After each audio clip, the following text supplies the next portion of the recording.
But یہ business man جو ہوتے ہیں نا یہ کبھی بھی نہیں بتاتے کہ پیسہ کیسے سیو کرنا ہے، حالانکہ ان کو زیادہ بہتر پتا ہوتا ہے پیسہ کیسے سیو کرنا ہے۔ میں آپ سے بات کریں تو خان صاحب کا جو گھر ہے وہ بالکل ہمارے ساتھ عقب میں ہے، اور اسلام آباد کا اگر دل کرے کیونکہ پورے پاکستان کا دل خان صاحب ہے، تو خان صاحب یہاں پر رہتے ہیں، زیادہ تنخواہ 70 60 50 اور لاکھ کے بیچ میں ہے، وہ کیسے گھر بنا سکتا ہے، اور یہاں پر ریٹ کیا چل رہا ہے، اسلام آباد میں ریٹ کیا چل رہا ہے، تو اس ایریا کے حوالے سے یہ بتائیں۔ دیکھو ادھر ریٹ مختلف ہے۔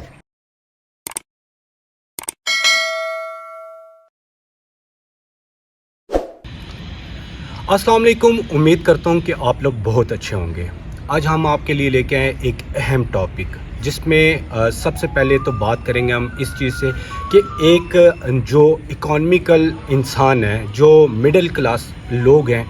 اس کے حوالے سے ہم بات کریں گے، تاکہ جو اسلام آباد کے اندر مڈل کلاس لوگ رہ رہے تھے ان کو آج کل دیکھا جائے تو سی ڈی اے کی طرف سے نوٹسز جاری ہو گئے ہیں، اور وہ جو ہے ان کو یہاں سے نکالا جا رہا ہے۔ ہم بات کریں گے کہ اسلام آباد میں کون سا ایسا ایریا ہے جہاں پر مڈل کلاس جو لوگ ہیں وہ آ کے رہ سکیں۔ اگر اسلام آباد کی بات کریں گے تو اسلام آباد میں سیکٹر جی ہے، ایف ہے، ای ہے، آئی ہے، ان سیکٹرز کے حوالے سے اگر بات کریں تو وہاں پر رینٹل اور اگر پرچیزنگ کرنے کی بات کریں تو وہ بہت زیادہ جو ہے پرائسز میں لوگوں کو پڑتے ہیں۔ تو مڈل کلاس عوام جس کی ماہانہ آمدن 50 سے لے کے 60,000 یا 70,000 یا میکسیمم بات کی جائے تو 90,000 ہوتی ہے، تو وہ کیسے سروائیول کر سکتا ہے۔ اسلام آباد میں ایک کیونکہ پوش ایریا ہے، اس کے حوالے سے بات کریں گے۔ سب سے زیادہ ہمارے پاس اس ٹائم موجود ہیں قدیر بھائی، جو ریئل اسٹیٹ سے لے کے ایکسپرٹ ہیں، ہم نے ان کے حوالے سے بات کرنی ہے۔ سب سے پہلے تو لالا السلام علیکم، کیسے ہیں آپ؟ وعلیکم السلام، کیسے ہیں آپ؟ ٹھیک ہیں؟ الحمدللہ۔ لالا، ایک اکانومیکل انسان جیسے کہ ایک مڈل کلاس عوام ہے، بالکل۔ وہ اسلام آباد کے سیکٹر کے اندر اگر دیکھا جائے تو وہ رہنے پر قاصر ہے، کیونکہ اسلام آباد کے جو سیکٹر ہیں وہ مطلب کہ انتہائی مہنگے ہیں، بالکل۔ وہاں پر رہنا بہت مشکل ہوتا ہے۔ جس کی ماہانہ آمدن اگر لاکھ روپیہ بھی بات کریں تو اگر اسلام آباد کے سیکٹرز کے حوالے سے رینٹ کی بات کی جائے تو بہت رینٹ زیادہ ہوتے ہیں۔ تو میرا سب سے پہلے آپ سے ایک سوال ہے کہ اسلام آباد کے اندر جو ہے سب سے اکانومیکل مطلب کہ انتہائی مناسب جگہ جہاں پر ایک مڈل کلاس عوام بندہ آ کے رہے اور اپنے ایکسپینس کو مطلب کہ یوٹیلائز کر سکے، تو وہ کون سا ایریا ہوگا؟ دیکھو اسلام آباد تو بہت ایکسپینسو ہے، ہر کوئی افورڈ نہیں کر سکتا ہے۔ جو سرکاری ملازم ہو، مڈل کلاس لوگ کوئی بھی افورڈ نہیں کر سکتا ہے۔ تو اس اسلام آباد میں نزدیک جو ایریا ہے، بنی گالا ہو گیا، ماراکو ہو گیا، چک شہزاد ہو گیا، یہ آلموسٹ 4 سے 5 کلومیٹر مین اسلام آباد سے دور ہوں گے۔ تو یہ جگہ میں ایک مڈل کلاس کے لیے انتہائی مناسب آپ سمجھ رہے ہیں کہ یہ ہے۔ بالکل آپ بات ہی کر رہے ہیں کہ جو بنی گالا ہے وہ ایک خاص طور پہ اگر خان صاحب کی بات کریں تو خان صاحب کا جو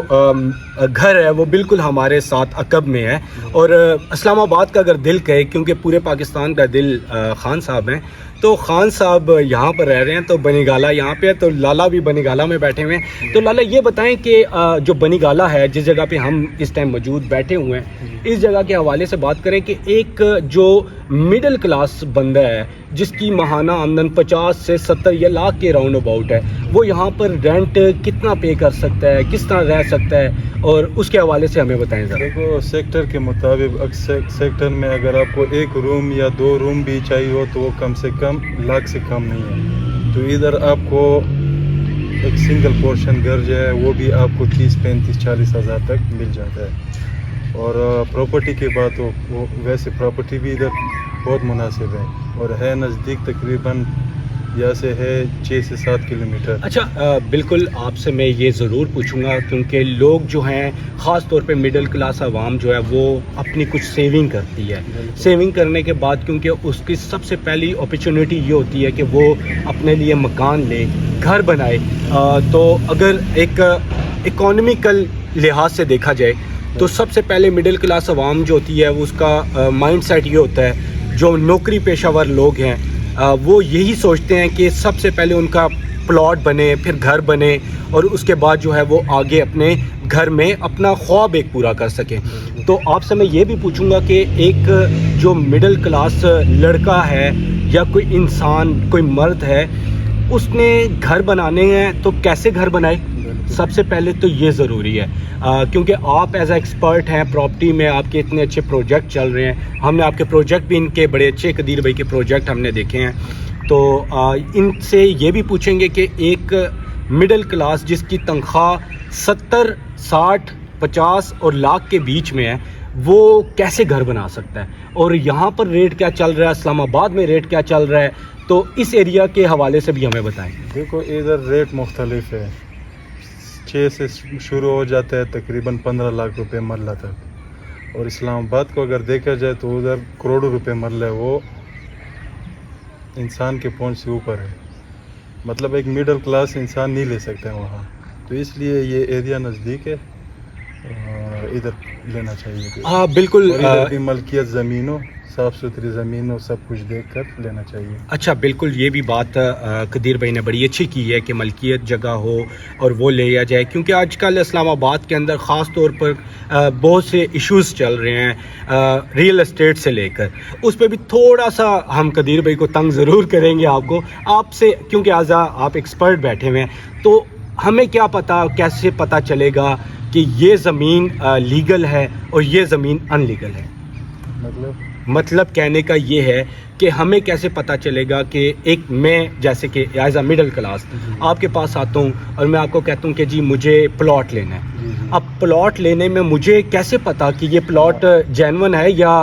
نان جینون ہے؟ وہ بالکل، یہاں پٹوار خانہ ہے، رجسٹریشن آفس ہے فیٹ میں، تو وہاں جا کے آپ وہ ڈاکومنٹ چیک کرائیں، وہ آپ کو بتا دیں گے لیگل ہے نہیں ہے لیگل۔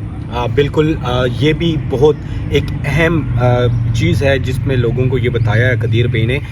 کہ سب سے پہلے اگر کسی نے پلاٹ لینا ہے تو وہ پلاٹ لینے کے لیے سب سے پہلے پٹوار خانہ ہے وہاں پہ جائے، جس سے وہ لے رہا ہے، جس بندے کے نام ہے، مالک ہے، تو اس کے حوالے اس کا پورا ڈیٹا اکٹھا کرے اور اس کے بعد اس پلاٹ میں ہاتھ ڈالے۔ اچھا قدیر بھائی یہ بتائیں کہ جس کی ماہانہ 70,000، ہم ایک ایوریج اماؤنٹ لگا لیتے ہیں، 70,000 آمدن ہے، ٹھیک ہے، وہ پلاٹ کیسے لیں؟ اب کیونکہ اخراجات بہت زیادہ ہیں، ٹھیک ہے، سیونگ کرنا، پیسے جمع کرنا یہ مشکل ہے، تو آپ لوگوں کو کیسے بتائیں گے کہ پلاٹ، پہلے بات تو یہ کہ پیسے کیسے سیو کریں، اور دوسری بات یہ کہ کون سی جگہ پہ پلاٹ لے جو اس ٹائم مناسب قیمت میں اس کو پلاٹ مل جائے؟ دیکھو 70,000 تنخواہ ہے، وہ تو سیونگ کر کے ہی بنا سکتے ہیں، ویسے تو مشکل ہے اگر میں نے آپ سے وہی کہا، جیسے کہ قدیر بھائی ایز اے ایکسپرٹ ہیں، یہ بزنس مین جو ہوتے ہیں نا، یہ کبھی بھی نہیں بتاتے کہ پیسہ کیسے سیو کرنا ہے، حالانکہ ان کو زیادہ بہتر پتہ ہوتا ہے پیسہ کیسے سیو کرنا ہے۔ میں آپ سے بار بار یہی کوسچن کروں گا کہ مجھے یہ بتائیں کہ پیسہ سیو کیسے کریں، ایک 70,000 جو کما رہا ہے وہ کتنے خرچوں کو کیسے کنٹرول کرے؟ آج کل کے حالات میں جو ہے نا 70,000 میں کوئی بچت نہیں ہوتا ہے ایک مڈل کلاس فیملی کے لیے، وہ نہیں کر سکتے بچت، جو صاف بات ہے، پہلے کر سکتے لوگوں نے بنا لیے، لیکن آج کل مشکل ہے، لوگ نہیں بنا سکتے۔ مجھے تو یہ بتائیں جو لوگ دیکھ رہے ہیں ان کے حوالے سے بتائیں، وہ میں انہی لوگوں کو بتا رہا ہوں کہ وہ اگر ان میں سیونگ کر سکتے، یا تو وہ گھر کے اخراجات پورا کریں گے یا وہ پلاٹ گھر وغیرہ لیں گے، تو بالکل انہوں نے بڑی مناسب بات کی ہے کہ اس ٹائم جو اخراجات ہیں اسلام آباد کے، جو کہ فیول کا ریٹ اگر دیکھا جائے تو وہ 400 روپے پڑ رہا ہے، اور باقی چیزیں، کیونکہ پٹرول کے ساتھ پاکستان کے اندر سب سے بڑی بات یہ ہے کہ پٹرول کے ساتھ ایشیا خرد و نوش ہو گیا یا باقی چیزیں، وہ بھی پرائسز بڑھ جاتی ہیں، تو ایک بہت مشکل اسٹیپ ہوتا ہے۔ بہرحال سیونگ کرنے کے بعد اگر انسان نے پلاٹ لینا ہو تو وہ کون سے ایریا میں لے، کیونکہ اگر دیکھا جائے تو اسلام آباد میں زیادہ میجورٹی جو لوگ ہیں وہ گورنمنٹ امپلائی ہیں، اور گورنمنٹ امپلائی جو ہے وہ اب اگر دیکھا جائے جو 60s کی سیریز میں جاب پرسن ہوئے تھے وہ اب ریٹائرڈ ہو رہے ہیں، تو ریٹائرڈ ہونے کے بعد ان کے پاس ایک اماؤنٹ آتی ہے، سرکاری اماؤنٹ ہوتی ہے، ہر کوئی چاہتا ہے کہ وہ گھر لے، تو مجھے یہ بتائیں کہ ایک جو سرکاری بندہ ابھی ریٹائر ہو رہا ہے وہ کہاں پہ گھر لے سکتا ہے یا کہاں پہ پلاٹ لے سکتا ہے؟ وہ لے سکتے ہیں، ادھر بنی گالہ میں بھی لے سکتے ہیں، بارہ سائڈ پہ لے سکتے ہیں، جدھر بھی ملکیت زمین ہو وہ لے سکتے ہیں، بارہ بنی گالہ میں یہاں ہی لے سکتے ہیں، آگے سیکٹر میں تو مشکل ہے۔ بالکل قدیر بھائی سے آج ہم نے بڑی اہم ٹاپک پہ بات کی ہے، اور وہ یہ خاص طور پہ کہ ایک مڈل کلاس جو پرسن ہے وہ اپنا گھر بنانا، کیسے گھر بنا سکتا ہے۔ تو آج کی ویڈیو میں مجھے دیں اجازت، آپ کا اپنا نبیل۔